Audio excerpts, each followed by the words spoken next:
we will continue, we promise you, to encourage a strategy of popular resistance. And this is a unique opportunity to really define what do we mean by popular resistance. People have a way of turning their weaknesses into strength. If we are fractured, and unfortunately under the sheer force of the military occupation, of the colonization, of the walls, of besieging Gaza, we have become fractured as a nation, geographically fractured, fragmented, if you may. But if we are fractured, our struggle becomes localized.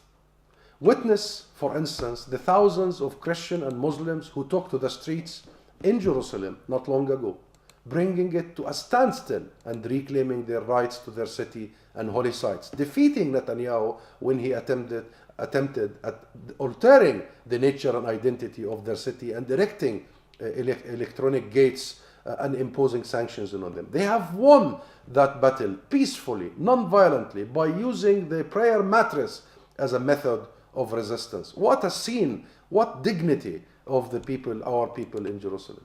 Every week there are unarmed civilians protest in different parts of the West Bank, all over the villages, against the theft of land to the wall Israel is building up and down in the occupied territory. Every week there are unarmed civilian protests in Gaza, where people are marching to assert their right of return to where they came from and where families came from, and also to protest the siege on Gaza that has left 2 million people on the brink of a humanitarian disaster.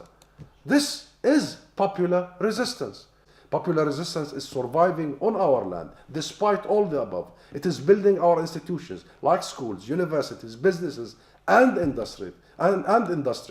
It is thriving in the face of adversary. It is not just the mass mobilization of everyone everywhere, but that too, by the way, is also only a matter of time. This stage will see the PLO seek out new constituencies, new agencies, and new actors. Already this process, my friends, has begun. Last year, we reconvened the Palestinian National Council for the first time in 22 years. The Palestine National Council is the highest Palestinian political institution. It is the Palestinian parliament, if you may, in exile. It represents every Palestinian of the 13 million Palestinians inside the occupied territories and in exile and outside in diaspora. This convening of our National Council for the first time in 22 years has resulted in the reselection of the Central Council, the PLO Central Council. The PLO's supreme decision-making body, the Central Council, is. Specifically, we reconvened and reselected the Central Council specifically in order to prepare for possible national strategic decisions that only this body is empowered to make. The Central Council was the body that created the Palestinian Authority. It is the Central Council that can end it. And this year, the former technocratic government was replaced by one led by the Fatah movement. Now is not a time for technocrats. It is a time for political leaders with local constituencies and with the ability to guide and mobilize people.